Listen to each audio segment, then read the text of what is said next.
Malam ini saya ingin sesuai dengan apa yang Tuhan taruhkan dalam hati untuk mengajak kita melihat sekali lagi sebuah subjek, sebuah tema tentang perpuluhan. Tetapi tidak seperti yang mungkin banyak orang pikirkan atau duga, tapi saya mau ajak Anda untuk bergerak lebih dalam lagi seperti yang kita naikkan bersama dalam pujian tadi. Nah, sebagai bagian dasar, mari kita buka firman di Amsal pasal 22. Ayat yang ke-17 sampai dengan ayat yang ke-21. Alkitab berkata, pasanglah telingamu dan dengarkanlah amsal-amsal orang bijak. Berilah perhatian kepada pengetahuanku. Karena menyimpannya dalam hati akan menyenangkan bagimu. Bila semuanya itu tersedia pada bibirmu. Supaya engkau menaruh kepercayaanmu kepada Tuhan. Aku mengajarkannya kepadamu sekarang, ya kepadamu. Bukankah aku telah menulisnya kepadamu dulu dengan nasihat dan pengetahuan, untuk mengajarkan kepadamu apa yang benar dan sungguh, supaya engkau dapat memberikan jawaban yang tepat kepada yang menyuruh engkau. Alasan mengapa Amsal ditulis, Alkitab berkata, supaya engkau menaruh kepercayaanmu kepada Tuhan. Kenapa kita belajar firman hari ini? Supaya semua kita menaruh kepercayaan kita hanya kepada Tuhan. Nah, ada hal yang menarik di sini dalam hal kebenaran ini.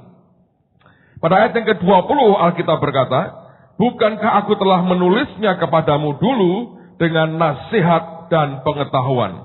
Dalam bahasa Inggrisnya ada tambahan sedikit, Alkitab berkata, have not I written to thee, bukankah sudah kutuliskan kepada kamu excellent things, hal-hal yang excellent, hal-hal yang sempurna, hal-hal yang luar biasa, in counsels and knowledge, dalam nasihat dan pengetahuan.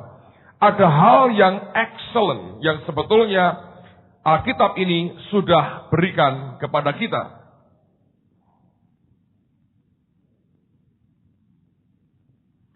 Excellent thing. Yang menarik adalah dalam bahasa aslinya, kata excellent ini sebetulnya artinya threefold atau 3 lapis. 3 kali atau 3 lapis. Nah, setiap kebenaran itu berlaku 3 lapis sebetulnya. Apa artinya? Kalau saudara familiar dengan Alkitab, Anda sering baca Alkitab, kita akan menjumpai segala hal itu dalam banyak hal. Kita melihat adanya 3 lapis. Lihat, kita kenal istilah Bapa, Putra, dan siapa? Roh Kudus. Ada iman, pengharapan, dan kasih. Ada ruangan halaman, ruang suci, dan ruang maha suci. Ngerti ya? Ada tubuh, jiwa, dan apa? Roh. Ada pikiran, perasaan, dan kehendak. Semua itu threefold, 3 lapis, 3 kali ganda. Nah, semua yang excellent, Daniel punya roh yang excellent. Itu wujudnya 3 lapis. Kalau kita belajar akan perpuluhan misalnya, ternyata perpuluhan ini juga 3 lapis. Nah, saya mau tunjukkan 3 bagian ini, 3 lapisan ini, supaya Anda mengerti mengapa Tuhan mau kita kenali akan firman ini. Yang pertama, mari kita perhatikan sisi materinya. Nah, banyak orang sudah dengan setia mengembalikan perpuluhan. Saya bersyukur Anda termasuk orang yang setia mengembalikan perpuluhan. Saya tahu itu dari cara Anda memberi. Nah, tapi banyak orang berkata begini, itu kan kewajiban Pak, keharusan buat kami untuk mengembalikan perpuluhan. Ada benarnya, tapi sebenarnya kita harus mengerti dasarnya apa sehingga kita mengembalikan perpuluhan. Well, orang berkata, itu milik Tuhan Pak. Betul juga milik Tuhan. Tapi kita mesti kembali kepada firman Tuhan. Sebenarnya kalau kita baca di Alkitab, sebelum hukum Taurat diberikan Tuhan lewat Musa, perpuluhan sudah dipraktekkan atau dilakukan oleh bapak leluhur kita, yaitu Abraham. Nah, kalau nanti kita baca kisahnya, saudara akan tahu dari aslinya mengapa seorang percaya mengembalikan atau membayar perpuluhannya. Nah, sekarang mari kita lihat dalam Kejadian pasal yang ke-17.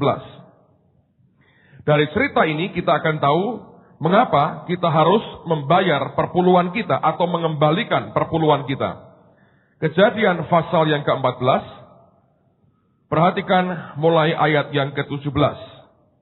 Setelah Abram kembali dari mengalahkan Kedorlaomer dan para raja yang bersama-sama dengan dia, maka keluarlah Raja Sodom menyongsong dia ke lembah Syawe, yakni lembah raja. Melkisedek Raja Salem membawa, perhatikan, roti dan anggur. Ia seorang imam Allah yang maha tinggi. Lalu ia memberkati Abram, katanya, diberkatilah kiranya Abram oleh Allah yang maha tinggi, pencipta langit dan bumi. Dan terpujilah Allah yang maha tinggi, yang telah menyerahkan musuhmu ke tanganmu. Lalu, perhatikan, Alkitab mengatakan, Abram memberikan kepadanya 1/10 dari semuanya. Ini pertama kali Alkitab menulis, seseorang menyembah Tuhan, datang kepada imam Allah yang maha tinggi, dan Alkitab berkata, dia memberikan kepadanya 1/10 dari semuanya. Dimulai dari mana? Ketika Abraham itu disambut oleh hamba Tuhan, yang merupakan simbol daripada Yesus sendiri sebenarnya. Dengan diberikan roti dan anggur. Itu merupakan perjamuan kerajaan sebetulnya. Itu bukan perjamuan manusia biasa. Itu merupakan jamuan seorang raja. Dan hanya raja yang berhak memberikan itu, dan hanya raja yang biasa menikmati itu. Abraham ketika dia menang dalam peperangan, Raja Sodom menyongsong dia, tapi atensinya, perhatiannya bukan kepada Raja Sodom, melainkan kepada Melkisedek. Dia seorang imam dari Allah yang maha tinggi. Ketika imamnya datang, Abraham mendapatkan akan roti dan anggur. Oleh karena dia terima roti dan anggur, dan kemudian diberkati oleh Tuhan, responnya adalah dia mengembalikan, dia membayar akan perpuluhannya. Orang percaya harus sadar, kalau kita mengembalikan perpuluhan kita, jangan oleh karena itu merupakan kewajiban kita. Kita harus mengerti, kita ini orang-orang yang diberkati, karena Tuhan memberikan kepada kita, bukan sekedar roti dan anggur sebagai simbol. Dia berikan sebetulnya tubuh dan darahnya. Melkisedek perjanjian lama memberikan roti dan anggur, Melkisedek perjanjian baru memberikan tubuh dan darahnya kepada kita. Kalau kita mengaku dalam Kristus adalah keturunan Abraham, maka respon kita, reaksi kita harus seperti Abraham.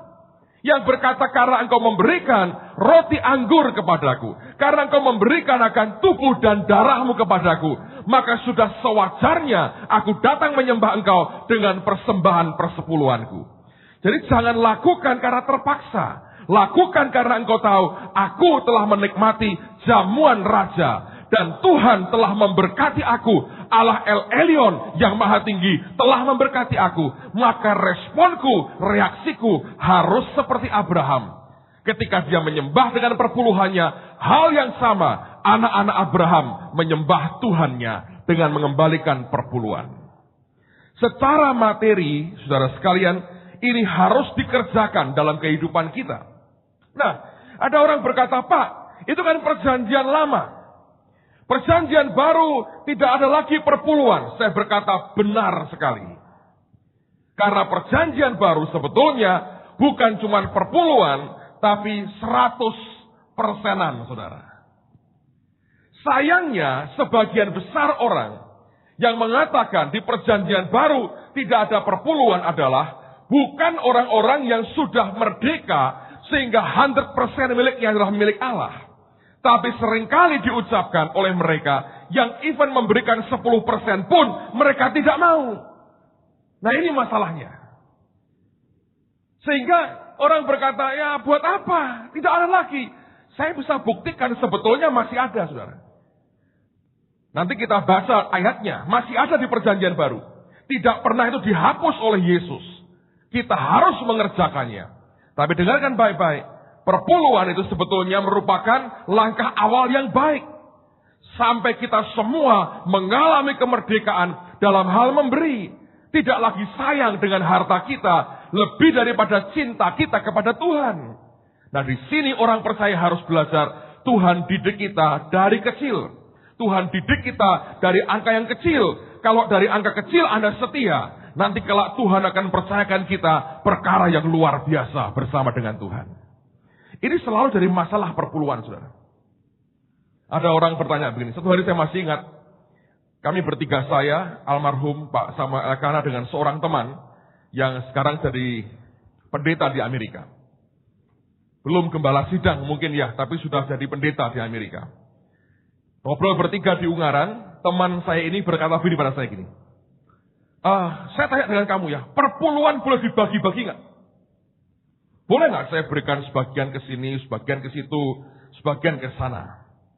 Saya belum jawab, Pak Samuel Elkanah berkata begini. Ini pertanyaan kuno, dari dulu orang bertanya. Tapi mengapa orang bertanya? Dia berkata sederhana. Karena orang Kristen itu kikirnya luar biasa, tapi ingin kelihatan wahnya juga luar biasa. Jadi dia berkata, karena kita tidak mau memberi lebih dari 10%, lalu kita berkata, kita bagi aja. Oh, kebutuhan banyak, Pak. Ini ada pendeta A, pendeta B, pendeta C, pendeta D. Kalau saya berikan ini satu ke gereja di mana saya dapat makan, yang ini bagaimana dong? Kan mereka perlu juga diberkati. Pak Samuel berkata, saya masih ingat, ambil dari yang 90% milikmu itu. Bagikan ke mereka. Ya tapi kan ya. Nah. Dengerin ya saudara. Nanti kita baca sama-sama. Ini sebetulnya hak milik pusaka orang Lewi. Kalau kita pinjam istilahnya Pak Timotius itu, priest yang punya. Bukan king. King tidak boleh bagi-bagi miliknya priest. Ngerti? Ini problem. Gara-gara sebetulnya orang Kristen tidak mau memberi lebih dari 10%. Secara materi kita ini belum bisa merdeka. Gara-gara itu. Di samping belum lagi tambahan-tambahan lain. Loh Pak, kalau saya bagi ke 4 pendeta kan 4 pendeta mendoakan saya Pak. Ini pokoknya selawinan persen. Dari 10% ini 2,5%. Kok kayak pajak ya 2,5%. Ya toh? Nanti saya dengan pendeta A jadi baik. Karena mereka terima berkat dari saya. Dengan B baik, dengan C baik, dengan D baik. Di surga nanti kalau saya mati disambut pendeta-pendeta. Saya beritahu saudara. Nama pendeta siapapun tidak laku di surga. Kecuali nama Yesus. Believe me. Tapi kan ini harus dapat makan Pak dari saya. Kalau pendeta-pendeta ini dapat makan dari saudara, biarkan para pendeta yang memberi perpuluhan kepada saudara. Amen? Jangan dibalik-balik saudara. Now please don't try to be a Santa Claus.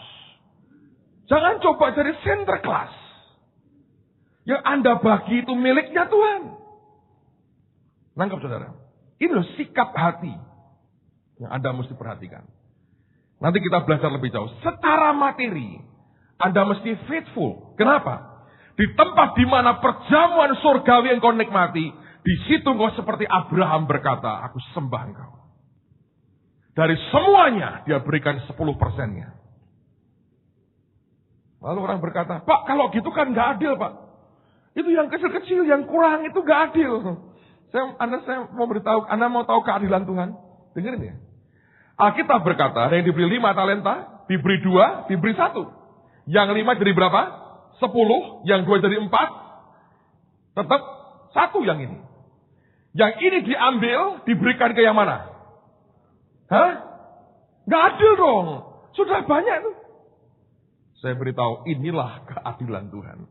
Alkitab berkata, kalau engkau punya banyak, malah engkau akan dipercayai banyak. Tapi kalau engkau tidak punya apa-apa, yang ada padamu akan diambil. Lah kok gitu Pak? Ya emang gitu. Nah kan gak adil. Siapa bilang? Adil dan tidak tergantung dari pandangan siapa.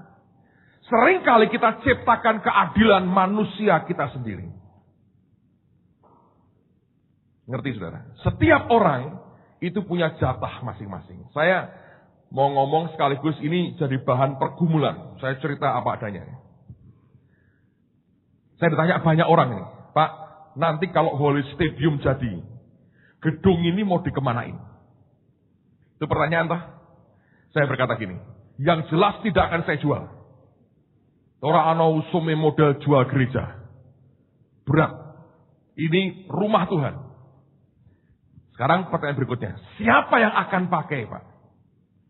Ya, saya berkata, yang jelas yang Tuhan nanti tunjukkan. Right? Saya mau tanya pada saudara. Saya bisa tawarkan, saya bisa keliling seluruh Jawa Tengah. Saya kumpulkan ratusan pendeta. Saya bisa berkata, sapa sing gelem nganggoni. Tidak usah sewa, tapi rawat dan pengeluarannya untuk listriknya, untuk segala macam, bayar sendiri. Bayar listriknya tok 9 juta.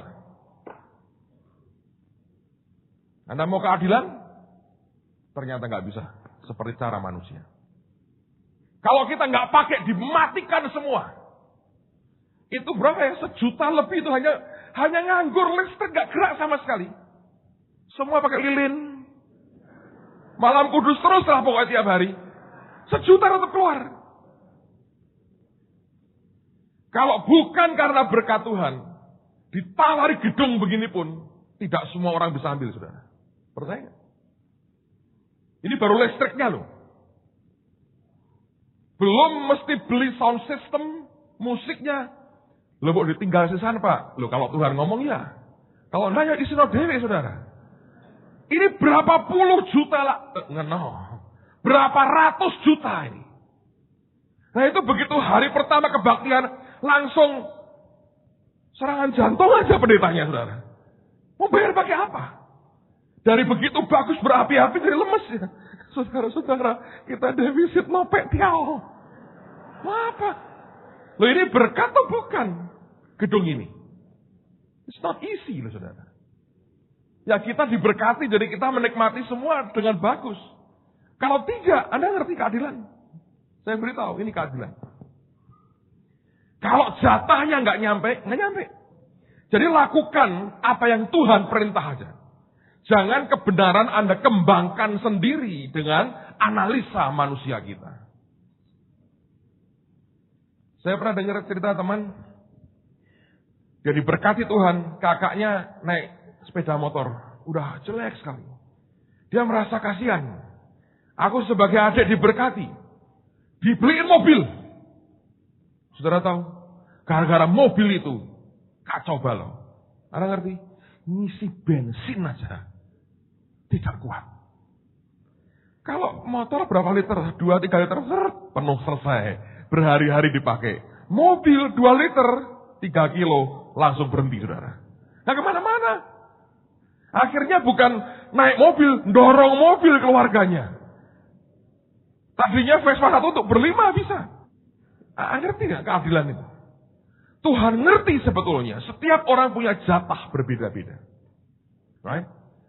Masing-masing ngerti bagiannya. Secara materinya, Anda mesti kerjakan dengan faithfully, dengan setia kepada Tuhan. Sebab kalau tidak, bagian pertama ini nggak bisa ada berkatnya. Nah, tetapi materi tidak segala-galanya. Ada bagian kedua, yaitu di bagian jiwa kita. Coba buka, dengan ini saya buktikan perjanjian baru pun perpuluhan masih ada. Matius 23 ayat 23.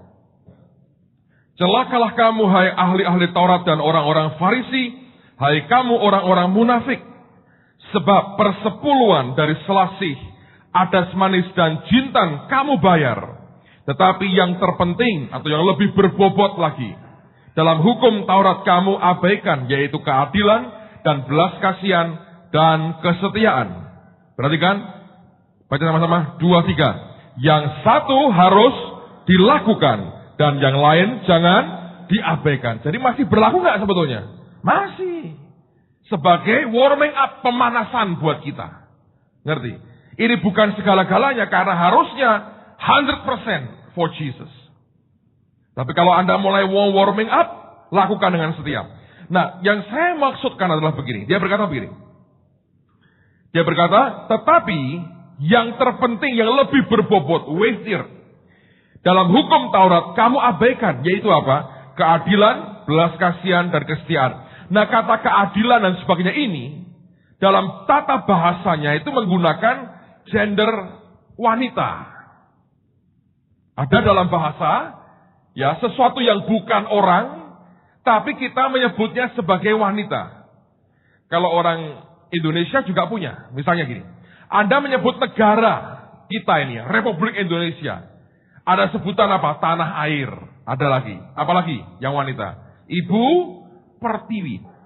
Ada kan nyanyi waktu kecil tuh, kulihat Ibu Pertiwi tuh. Indonesia kan dikatakan ini Ibu Pertiwi. Nah, saya mau tanya, ini goblok-goblokan, ibu itu laki atau perempuan? Perempuan. Sama halnya dengan tata bahasa di sini. Kata keadilan dan sebagainya itu dari gender wanita yang dipakai. Dan itu selalu bicara sesuatu yang berkaitan dengan jiwa yang di dalam. Bukan fisiknya di luar, tapi yang jiwa yang di dalam. Dalam hal memberikan persembahan kepada Tuhan, ini bicara tentang sikap hati kita. Ada banyak orang fisiknya sudah melakukan, sikap hatinya masih belum benar di hadapan Tuhan. Allah mau sebetulnya sikap hati kita ini nomor satu. Kalau tidak, nggak bisa. Saudara. Setiap kali engkau memberi harus dengan sukacita, joyfully. Keluar dari hati, penyembahannya. Karena begini, kalau ini duitnya ya, Tuhan aku mau kembalikan perpuluhan. Kalau ini duitnya, saya taruhkan di keranjang persembahan. Kan tidak kita bakar toh. Inilah korban bakaran, kita bakar duit. Masuk penjara kita bakar duit, saudara. Di Cina ada hamba Tuhan, khotbah biblical economics semangat sekali. Uang apa? Cina itu apa namanya? Yuan. Ditekuk, diinjek-injek. Buah, panggil polisi dia. Dipikir itu negara leluhurnya. Memang betul sih. Leluhurnya lahir di situ sekian abad yang lalu. Tapi negara itu punya hukum sendiri. Anda di sini kalau kayak John Avans ini khotbah, bawa gambar Sudirman apa? W.R. Supratman, Anda robek, masuk penjara tuh, saudara. Di Amerika Anda robek, nggak apa-apa. Makanya John Avans ini ngobek uang terus kalau khotbah di sini. Jaga perpuluhan, nyunat uang terus. Tapi kalau itu di Indonesia, dia rupiah dia buat itu, dia berurusan dengan pemerintah. Right? Uang ini saya masukkan. Duitnya diterima oleh mereka yang berhak mengelola. Tapi kalau hatimu tidak naik dengan benar di depan Tuhan, karena yang naik ini bukan duitmu naik begini, saudara. Maka uang kita punya roh melayang-layang gini. Gak ada, duit gak punya roh. Punya kuman memang banyak malah. Begitu kita masukkan duitnya, that's it, selesai. Tanggung jawab mereka yang punya hak untuk mengelola. Tapi yang naik di hadapan Tuhan, itu ekspresinya uang, tapi yang naik itu hatinya. Nah, ini yang penting di hadapan Tuhan. Sikap hati ini loh, saudara. Duitnya Anda lepas. Waktu duitnya lepas, ini ekspresi dari hatimu. Yang naik di depan Tuhan, ini yang berkenan di hadapan Allah. Makanya kalau kita memberi, sikap hatinya harus benar. Coba lihat beberapa ayat firman Tuhan. Sarut Tawarikh pasal yang ke-29. Lihat pada ayat yang ke-9. Sarut Tawarikh 29 ayat yang ke-9.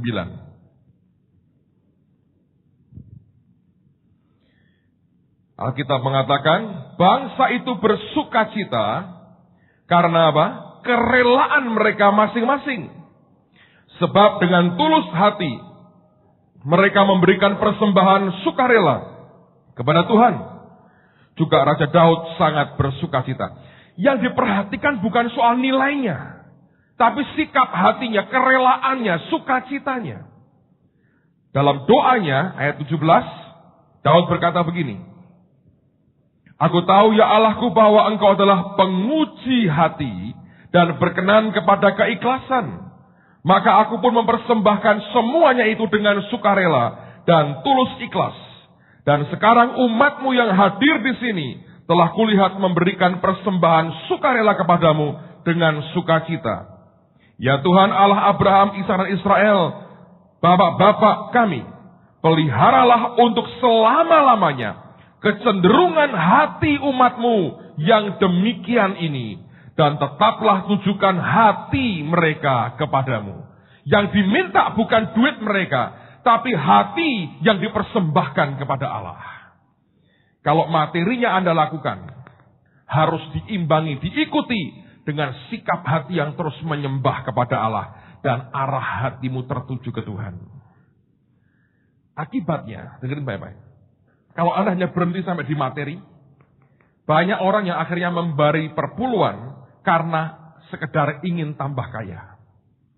Itu bagian dari janji Allah, tabur tuai.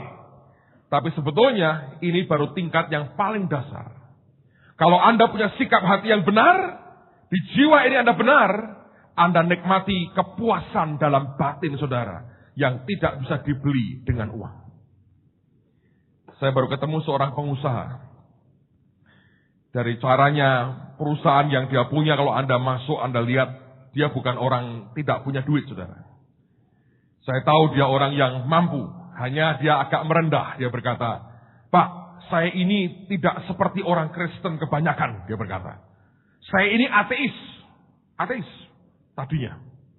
Dan saya kalau perhatikan, Pak, banyak orang Kristen datang cari Yesus, ingin dapat duit lebih banyak, ingin rezeki. Kalau saya, Pak, saya tidak minta itu lagi. Saya cuma minta satu, tentram batin saya." Luar biasa ya. Nah, saya juga butuh uang, Pak. Dan terus terang saya masih pas-pasan. Ya memang kamu ini pas-pasan. Pas pengen beli, pas selalu ada. Pas pengen beli itu, pas ada. Pas mau ini, pas ada. Ya, pas-pasan toh. Pas mau beli Mercy, pas ada uangnya. Pas mau beli rumah, pas ada. Pas mau ke luar negeri, pas ada. Itu pas-pasan. Tapi kok pas terus-terusan itu ya memang pas-pasan. Tapi ada yang lain lagi. Pas mau beli, pas selalu tidak ada. Pas mau beli, pas nggak ada. Itu juga pas-pasan. Makanya orang naik espas itu macam-macam, saudara. Ya, espas itu kan katanya ekonomi saya. Nah itu pas mau, pas punya. Pas ingin, pas ada uang. Pas mau nabung 3 miliar, pas ada yang ditabung. Nah itu pas-pasan juga.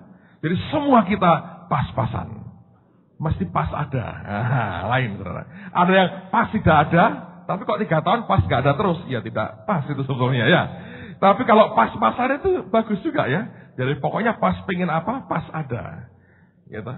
Itu pas-pasan. Nah dia berkata, "Saya ini pas-pasan, Pak." Wah, sama saya. Saya berkata gitu. Pas-pasan. Kita semua pas-pasan. Pas mau ini, pas ada. Gitu, saudara. Yang penting kan itu ya. Nah, dia berkata, "Saya ingin dibuktikan, Pak, bahwa Tuhan itu ada." Dia sudah debat dengan banyak orang. Dibantahin sama dia. "Saya nggak percaya. Mana buktinya Tuhan ada?" "Ya, sangel, buktikannya gimana?" Saya bilang. "Apa Tuhan mau tak perintah-perintah? Datanglah, tunjukkan dirimu." "Mati Anda." "Oh, saya mau kok Pak gitu, kalau pokoknya ada yang dekat. Saya ingin dibuktikan bahwa Tuhan itu ada." Ada orang yang sampai titik ngototnya seperti itu, dan terjadi, saudara. Tuhan itu tetap Allah yang luar biasa. Dia berkata, cuma dengan seorang teman itu, Pak, saya bisa sharing dengan dia, dan dia ngerti apa yang saya katakan, dibantah sampai saya nggak bisa ngomong lagi. Satu hari dia ngomong dengan saya begini, saudara. Ya ini orang pas-pasan tadi itu ngomong begini. Dia sudah nggak butuh ini. Karena ini tuh selalu pas butuh, pas ada. Jadi dia sudah nggak terlalu butuh. Hidup kelimpahan itu nggak terlalu penting buat dia. Karena saya ya pas-pasan aja lah. Pas mau, pas punya. Gitu. Tapi dia berkata, "Aku hanya butuh ketenangan, Pak. Damai." Satu hari dia ikut seminar saya. Ajaib sekali. Dia berkata, "Maaf ya Pak, terus terang. Ketika Bapak berkhotbah, saya ngantuk sekali. Waduh, saya harus periksa hati lagi ini. Bertobatkah perlu lagi? Ini apa tanda urapan hilang atau gimana ini?" Memang ada beberapa orang yang nekat ngantuk tapi nggak apa-apa kan. Tidur dalam hadirat Tuhan. Jadi dia bilang, "Bapak khotbah, saya ngantuk. Terus saya keluar Pak. Saya ngerokok. Boleh kan Pak?" Loh, wong yang jual rokok aja berkata merokok dapat menyebabkan gangguan kanker, jantung, impotensi, dan kehamilan dan janin kok. Jadi kalau Anda tetap mau telan itu, Anda kena jantungmu, kena kanker, kena impoten, kena janin enggak, dia laki sih. Nah itu kalau Anda mau ya terserah, wong barang-barangmu sendiri, badanmu sendiri. Cuman jangan orang lain suruh ikut terhisap dalam kerusakanmu, saya berkata. Kalau saya sih enggak, saya pikir hidup bisa lebih panjang dengan sehat, saya berkata. Ya pokoknya saya ngerokok Pak. Kalau ngerokok cepat kalau saya. Habis. Injek. Tanda orang gelisah. Walaupun pas-pasan, gelisah. Gitu. Banyak orang emang gitu. Lalu dia berkata gini, selesai ngerokok Pak, saya masuk ke dalam. Pas sudah selesai. Loh, pas selesai. Pas terus ya masuknya. Pas masuk, pas selesai. Pas khotbah, pas ngantuk. Memang orang pas-pasan itu repot, saudara. Lalu kemudian, waktu saya altar call, pas Bapak altar call. Kok ngepas terus tuh orang ini. Altar call, saya berkata gini, masih ada 3 lagi. Dia bilang, jangan-jangan saya ini maksudnya. Saya nggak berani lihat ke depan Pak, saya nunduk di belakang. Duduk paling belakang, nunduk di. Bapak mendoakan mereka, Bapak ngajai, ayo angkat tangan. Ya saya ikut, mau semua angkat tangan, maksud saya tidak sendiri. Saya ngangkat tangan. Mau maju seperti apa? Kurang pede katanya. Pas mau maju, pas kurang pede. Ya tahu, pas-pasan tak saudara. Jadi dia ngangkat tangan. Dia bilang, itu yang tidak pernah saya ngerti Pak. Waktu saya angkat tangan, saya nangis seperti anak kecil. Istri saya bingung, kamu kenapa? Itu Pak yang saya tidak tahu. Kenapa saya nangis? Apakah Anda cengeng? Oh tidak. Sejak jadi gede begini tidak pernah saya nangis Pak. Saya orangnya tegar. Bagus. Kenapa kamu nangis? Suasananya Pak mungkin. Yang nangis berapa orang? Cuman saya Pak katanya. Itu kok suasana saya berkata. Nah itu apa katanya? Nah lihat. Logikamu tidak bisa kamu pakai lagi. Kamu ngalami yang di luar logika.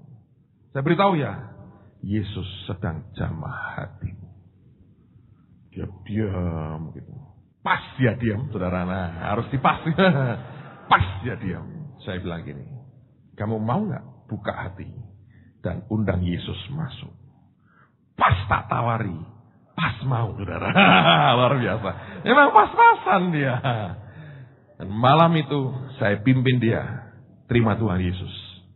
Saya pakai satu ruang di hotel saya. Ada ruang untuk klub gitu. Saya masuk. Eksekutif klubnya saya masuk. Nggak ada orang. Pas di sana. Pas sepi nggak ada orang. Saya masuk. Saya tumpangi tangan. Saya pimpin dia. Terima Yesus. Pas dia terima Yesus. Pas hatinya diubah Tuhan. Luar biasa. Memang orang pas-pasan. Jiwanya. Tadi saya. Secara materi Anda lakukan di dalam ketaatanmu kepada Tuhan. Tapi lebih daripada itu, sikap hati Anda harus terus dibaharui. Nah, sikap hati ini harus dilatih ternyata. Karena orang merdeka soal keuangan ternyata tidak mudah. Berapa banyak orang yang terikat dengan hartanya. Ngelepasin itu berat sekali. Nah, saya berdoa Tuhan akan ajar dan didik semua kita untuk bisa lepas dari apa yang ada. Minggu lalu saya bersaksi, ketika BMW saya laku ya, nggak ada tuh tumpengan, perpisahan, nggak ada. Tidak ada kami keluarga nyanyi di depan BMW, sayonara, nggak ada. Nggak ada. Ya sudah, selesai.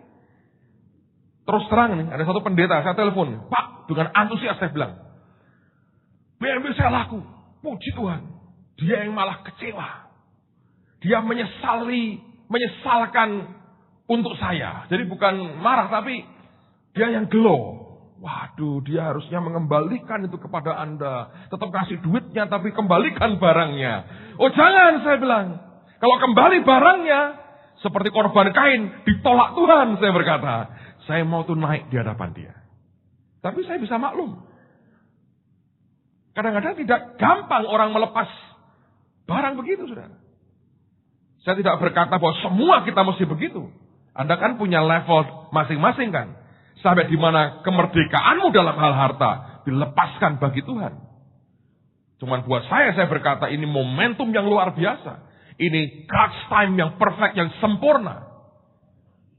Dan Tuhan sudah ngomong nanti ketika izinnya keluar, lepaskan barangnya.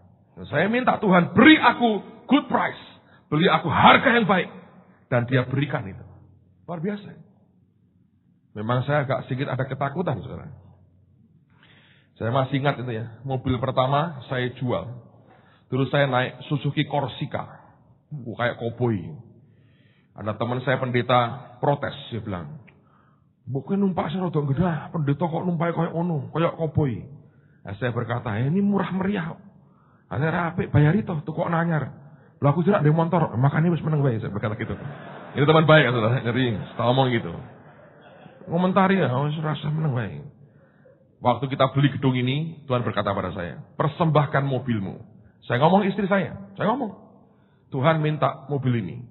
Protes ya pertamanya. Itu kan kaki kita. Nah kalau nggak ada mobil kita naik apa? Ya naik apa aja, saya bilang angkutan banyak lah, saya berkata. Dia berkata, aduh aku masih belum bisa rela. Saya bilang, kamu tak kasih waktu doa 2 minggu. Setelah itu nanti kita ngomong lagi. Baru seminggu dompetnya hilang, saudara. Ya, pas kebaktian gini dompetnya hilang. KTP-nya hilang, SIM-nya hilang, duitnya berapa ya? 80.000 kalau nggak salah tahun itu. Hilang. Langsung bertobat. Dia berkata, wah Tuhan tegur saya. Rela. Saya jual, saya masih ingat itu hari Sabtu, saya masih ingat itu terjual. Kenapa masih ingat? Karena itu sorenya saya terbang ke Surabaya, minggunya khotbah di GPPS tempatnya Om Ishak Liu. Itu laku 7,5 juta. Saya telepon Pak Timotius, bendaharanya waktu itu. Cepat diambil, sudah ada duitnya ini. Saya serahkan duitnya, terus saya ke airport ke Surabaya. Sekian waktu kemudian, waktu ini gedung hampir disita, Tuhan berkata, berikan Mazda 323-mu.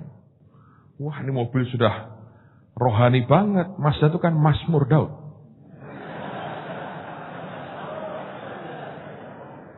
Tahu ya, Mazda itu Mazmur Daud.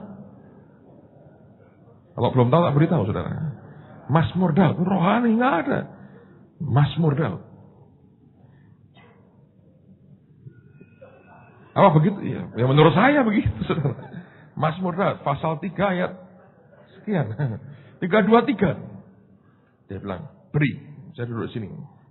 Saya ngomong istri saya, langsung dia kasihan. Dalam 1 hari, saya masih ingat gini saudara. Langsung telepon teman, saya suruh jualin. Itu masih familinya Lydia yang jualin pertolongan anugerah Tuhan lewat beliau. Saya waktu itu masuk kantor, Bu Foni keluar dari ruang doa itu, dia ngomong ini, Pak, Tuhan ngomong, persembahan Bapak diterima. Amin, saya bilang. Saya telepon langsung, laku bagus.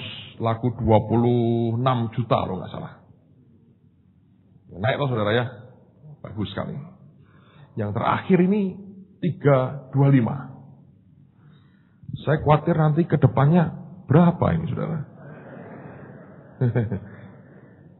Anda ngerti maksud saya? Nggak mungkin dia minta saya di sini kan. Dia buat begini. Apa itu Pak? Ya nggak tahu, lihat aja nanti. Tapi buat saya, freedom. Ini angka, tidak overnight. 1 malam saya bisa kasih segini, nggak bisa. Percayalah. Kalau Anda dikasih orang 1 BMW hari ini buat Anda. Anda baru nikmati 1 minggu. Persembahkan ya, buat Tuhan ya. Langkai dulu mayat saya. Ayo, saudara. Coba. Tiap hari digosoki, dimenyani mungkin. Wah. Ikatan di batin sebetulnya. Ngerti ya? Saya nggak mau pamer apa-apa. Saya hanya mau beritahu saudara. Kebebasan lepas dari kekayaan, dari harta itu iya. Dan itu tanah dibeli, bukan nama pribadi saya loh saudara. Pakai nama gereja, pakai nama JKI. Gereja yang punya. Nggak ada kaitan dengan nama pribadi saya. Amen, saudara. Nggak ada. Ya, anak-anak tak siapin hatinya. Siap semua, beres. Dan saya mau sampaikan kepada saudara. Untuk bisa begini, itu buat saya pribadi nggak gampang. Kenapa? Saya ceritain apa adanya. Dulu saya ini backgroundnya dari kecil. Keluarga kami sederhana sekali. Saya berkali-kali cerita ya. Pernah ada masa-masa paling berat dalam hidup keluarga kami. Keluarga orang tua saya. Mami saya itu kalau ngasih makan anaknya. Seringkali hanya bisa beli telur cuma 1, saudara. Anak 3, adik saya 2 perempuan. Jadi harus cukup dong. Orang tuanya ngalah, kasih kecap atau nasi putih aja makannya. Nah anak mesti dikasih lauk, katanya biar agak pinter. Jadi harus diberi lauk, nggak punya uang. Cuma hanya bisa beli telur, cuma 1 biji aja. Dan saya masih ingat sering kali pertolongan Tuhan datang, ayam tetangga bertelur di rumah saya. Serius. Dan saya diamkan, saudara.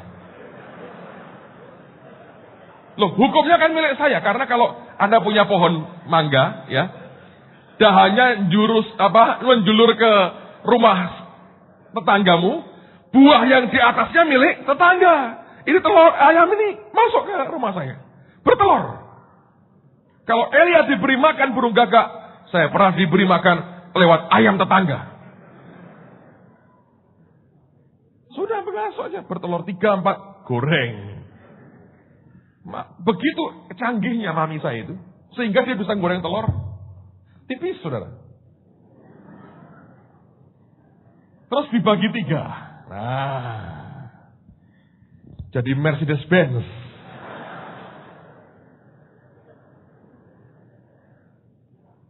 Well, siapa tahu Tuhan one day kasih saya Mercedes-Benz. Dia selalu berkata gini, ingat asalmu dari telur dibagi 3. Saya ngomong begini, Samuel anak saya senang sekali. Setiap lihat Mercedes dia bilang, Papa, telur dibagi 3, apa katanya.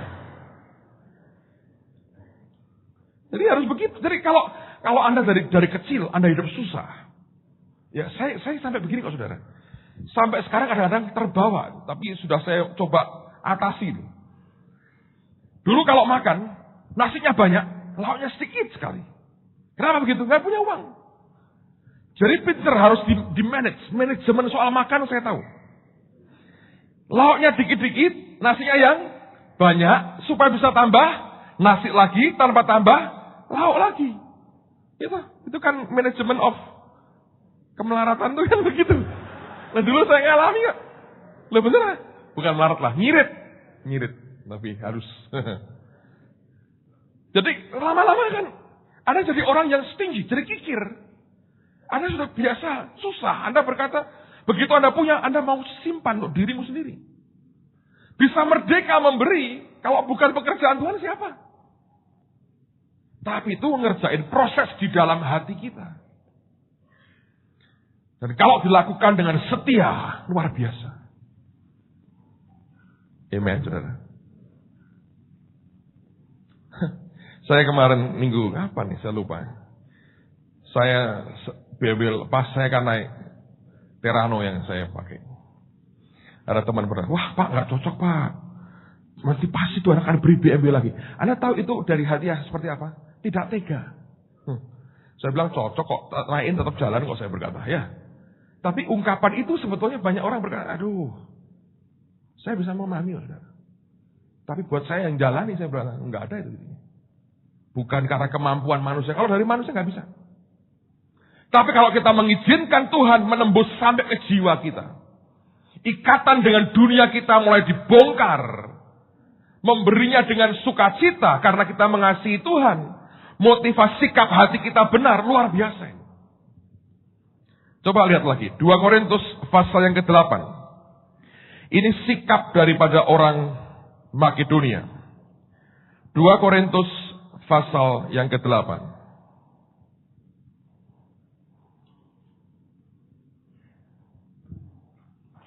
2 Korintus pasal yang ke-8. Lihat mulai ayat yang pertama. Saya akan bacakan buat Anda. 2 Korintus pasal yang ke-8. Lihat mulai ayat yang pertama.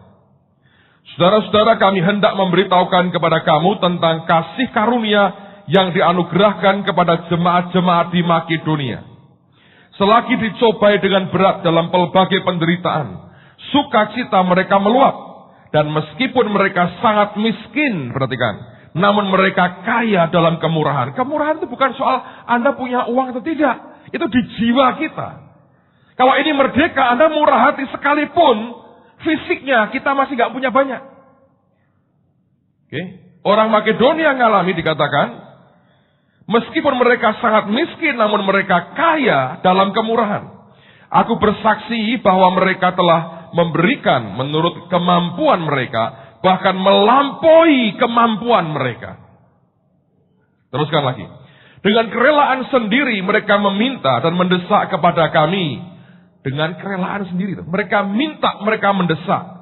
Supaya mereka juga beroleh kasih karunia untuk mengambil bagian dalam pelayanan kepada orang-orang kudus.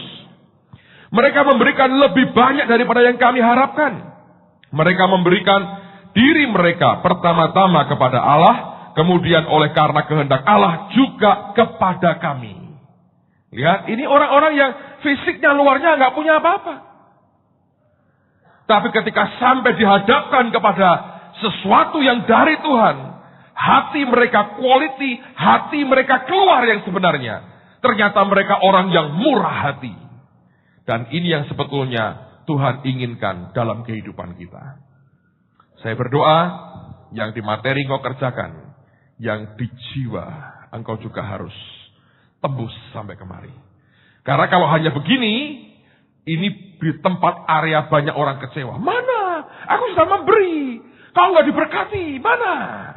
Karena Anda punya sikap hati sebagai penjudi di sini. Kerjakan sebagai pemanasan. Karena harusnya 100% bagi Tuhan. Tapi kalau Anda izinkan Roh Allah kerja, tembus sampai di sini. Sampai di sini Anda tidak bisa kecewa lagi. Karena sikap hatimu datang untuk menyembah, bukan untuk cari kekayaan. Yang ketiga, yang terakhir, dalam alam roh, ini yang kita harus perhatikan dengan lebih lagi. Sekarang buka dulu Bilangan pasal yang ke-18. Bilangan pasal yang ke-18. Ayat yang ke-26 sampai dengan ayat yang ke-28. Alkitab berkata, lagi haruslah engkau berbicara kepada orang Lewi dan berkata kepada mereka, apabila kamu menerima dari pihak orang Israel persembahan persepuluhan yang kuberikan kepadamu dari pihak mereka sebagai milik pusakamu. Jadi, zaman itu orang Lewi tidak dapat bagian tanah. Tidak bisa kerja yang lain kecuali melayani Tuhan. Lalu bagian pusaka mereka adalah perpuluhan yang diberikan kepada Allah. Tuhan berkata, aku berikan kepadamu sebagai milik pusaka. Ini harus jelas. Sehingga kalau Anda perhatikan hari ini ada beberapa teman atau beberapa gereja yang memang secara hurufiah jalankan begini. Perpuluhan masuk ke pendetanya dan kami yang kelola. Itu hak mereka. Karena the truth-nya boleh begitu. Cuman saya mau beritahu saudara, kita di sini tidak lakukan itu. Kami sepakat kita semua dari gaji saja. Dan pembukuannya dibuat open begitu rupa, tidak ada bagian pembukuan yang gelap, tidak ada dana non-budgeter dalam gereja. Semua ada, itu yang ngurusin orang lain, dan pastoral hanya policy maker, tapi yang ngerjain semua orang lain. Jadi tidak ada bagian dana yang disimpan ini, tidak tahu berapa untuk Petrus Agung, nggak ada itu. Itu tidak merupakan policy kita. Tapi kalaupun yang begitu berbuat begitu, sah saja. Karena Alkitab berkata itu milik pusaka mereka. Terserah policy masing-masing, cuman kita punya apa yang saya yakin Tuhan mau kita kerjakan seperti sekarang ini. Teruskan lagi. Maka haruslah kamu mempersembahkan sebagian daripadanya sebagai persembahan khusus kepada Tuhan. Yakni persembahan persepuluhanmu dari persembahan persepuluhan itu. Jadi ada perpuluhan dari perpuluhan. Ya, teruskan lagi. Dan persembahan itu akan diperhitungkan sebagai persembahan khususmu. Sama seperti gandum dari tempat pengirikan dan sama seperti hasil dari tempat pemerasan anggur. Secara demikian, kamu pun harus mempersembahkan sebagai persembahan khusus kepada Tuhan sebagian dari segala persembahan persepuluhan yang kamu terima dari pihak orang Israel dan yang dipersembahkan daripadanya sebagai persembahan khusus kepada Tuhan haruslah kamu serahkan kepada Imam Harun. Nah, perhatikan dulu. Ini ada pembagiannya begini, saudara. Ini telurnya tak hapus dulu ya. Saya harap tidak ada orang yang mengalami yang pernah saya alami. Tapi kalau Anda mengalami, bagus, saudara. Itu didik mental kita jadi orang kuat. Anda tahu, ada teman ngomong sama saya gini, dia mengeluh, Pak, saya difitnah, Pak. Loh, fitnah apa? Saya difitnah, dituduh orang, pacaran sama perempuan lain. Wah, dia marah sekali. Saya diam dengerin dia, saudara. Dengarnya, tidak semua hal yang buruk yang menimpa kita itu buruk sebetulnya. Itu bisa malah sebaliknya. Dari cara dia bicara, saya ngerti ini orang sincere lah. Cukup tulus sebetulnya. Ya, tapi gini ya, orang itu kan, makanya Anda mesti hati-hati. Orang bisa lihat dari kejauhan. Ya, saya ekstrim. Saya hampir nggak pernah pergi berdua dengan perempuan lain, kecuali istri saya, anak-anak saya, mami saya. Itu boleh, berdua. Yang lain-lain saya hampir tidak pernah. Saya jaga itu. Anda semua tahu. Even di kantor, teman-teman tahu. Saya nggak pernah, ayo ikut saya. Anterin kemana-mana. Saya bukan taksi yang bawain kemana-mana. Sempat dulu ya, ada satu anak mau ikut saya. Karena saya sendirian tak panggilin teman, saya bilang, tolong anterin dia. Perempuan, berani Pak ikut ya. Wah, saya belum mau ngomong ongkos tiketnya, dia sudah mau ikut saya, tak panggilin orang lain. Kamu anterin dia. Tapi teman ini dengan orang terbuka gini-gitu. Sehingga orang bisa nuduh dia, wah ini dengan Dia marah sekali. Saya dengerin dia ngomong, Tuhan kasih hikmat. Saya berkata gini, Pak, Bapak jangan marah dong. Sebetulnya itu kasih Tuhan kepada Anda. Untuk membuat Anda tidak jatuh dalam perzinahan. Kaget. Loh kok bisa Pak? Fitnah kok bisa kasih itu seperti apa? Saya bilang begini. Fitnah yang tidak berdasar. Bentuk ancaman apapun yang tidak berdasar. Sebetulnya itu merupakan serum ini. Apa ini? Kekebalan tubuh. Apa namanya? Imunisasi. Anda tahu imunisasi itu apa sih yang dimasukkan? Kuman yang sudah dilemahkan sebetulnya. Ngerti? Terus dimasukkan ke tubuh kita. Membuat kita malah jadi kebal, kuat. Nah saya beritahu gini. Kalau kamu digosipin pacaran sama orang lain. Itu sebetulnya kamu sedang disuntik imunisasi. Loh kok bisa Pak? Iya. Sejak hari ini. Kamu akan mikir 1000 kali. Kalau pergi dengan perempuan lain bukan istrimu. Wah betul juga Pak. Nah kalau kamu sudah mikir 1000 kali. Dan kamu sudah kapok diginiin. Kamu akan hanya pergi kalau ada istrimu. Atau hanya dengan istrimu. Dan dengan anakmu. Dengan mamimu. Iya betul. Nah kalau dengan istrimu. Kamu tidak akan berzina. Kamu mengasihi dia. Itu istrimu. Engkau berhak. Anakmu kamu tidak cukup gila atau berbuat begitu. Itu kan anakmu sendiri. Mamimu kamu mengasihi dia. Right? Kamu kebal. Wah benar juga. Pulanglah dengan damai. Kamu sedang diimunisasi. Agak meriang sedikit. Biasa saya berkata. Hanya akibat sampingan. Bagus gak saudara? Anda mengalami apapun dengan Tuhan. Yang buruk sekalipun. Saya berkata. Belum tentu itu buruk. Kalau tidak ada dasarnya buat kita. Sekedar Allah memberikan imunisasi kepada Anda. Loh kok saya meriang Pak? Itu hanya efek sampingan. Tidurkan, beri minum yang banyak. 3 hari akan segar kembali. Tapi ada orang-orang kayak saya. Saya ini diimunisasi sama Dr. Mary. Dites, belum keluar kekebalannya. Nah ini rotok ndablek. Suntik lagi. Kalau Anda ndablek terus ya suntik terus sama Tuhan.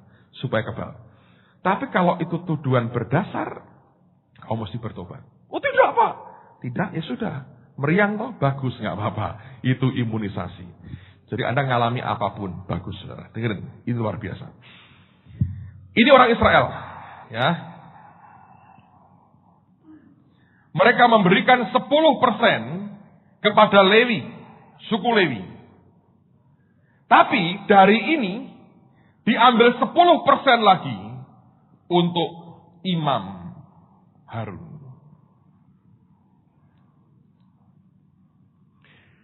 Imam Harun adalah simbol atau lambang dari imam besar yang sejati. Siapa itu? Yesus sendiri. Perpuluhan dari perpuluhan ini adalah korban kudus yang adalah miliknya Yesus. Nah sekarang saya bisa memahami, lihat sama-sama Matius 18. Matius 18.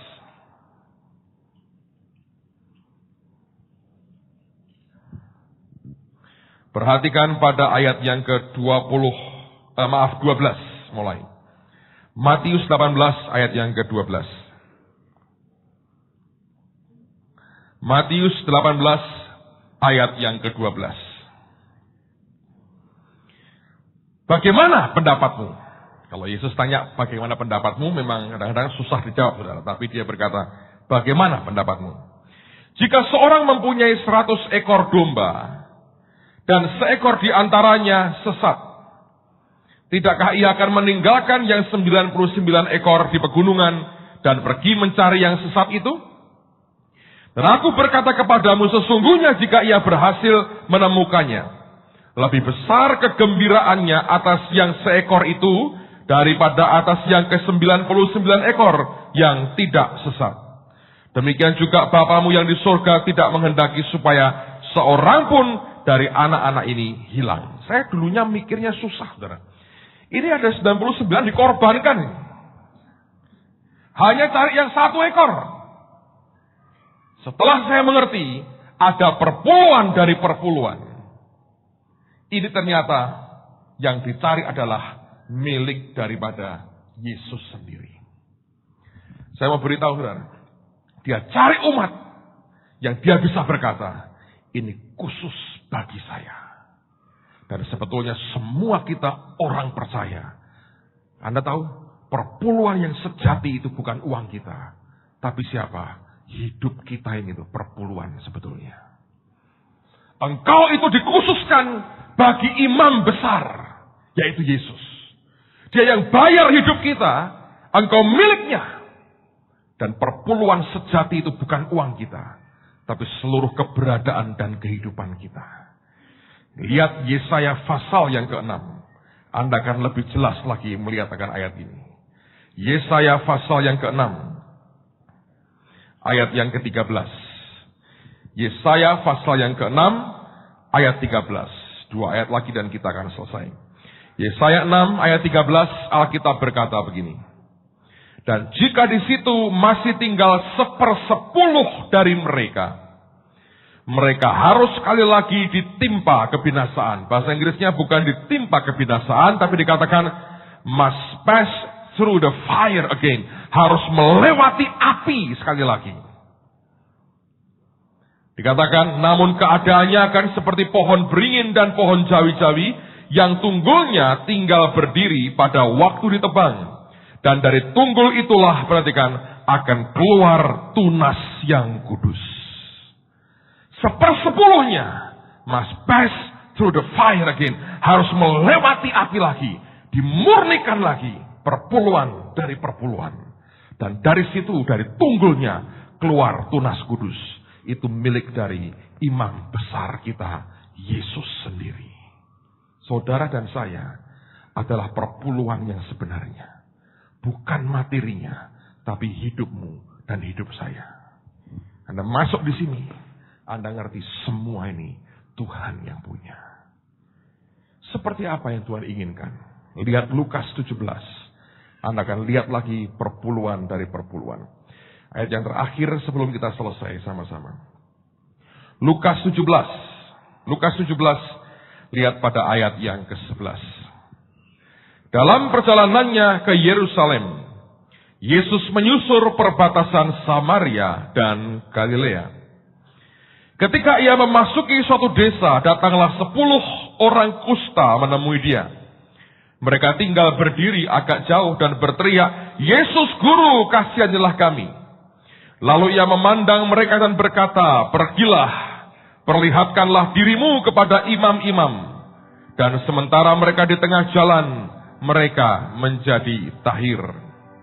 Seorang dari mereka ketika melihat bahwa ia telah sembuh, kembali sambil memuliakan Allah dengan suara nyaring. Lalu tersungkur di depan kaki Yesus dan mengucap syukur kepadanya. Orang itu adalah seorang Samaria. Lalu Yesus berkata, bukankah ke-10 orang tadi semuanya telah menjadi tahir? Di manakah yang 9 orang itu? Tidak adakah di antara mereka yang kembali untuk memuliakan Allah selain daripada orang asing ini? Lalu ia berkata kepada orang itu, berdirilah dan pergilah. Imanmu telah menyelamatkan engkau. Nah, perhatikan. 10 orang ini kusta ditolak oleh orang banyak. Yesus lewat, dia berteriak, "Yesus, Guru, kasihanilah kami." Dan dia berkata, "Perlihatkan dirimu kepada imam-imam."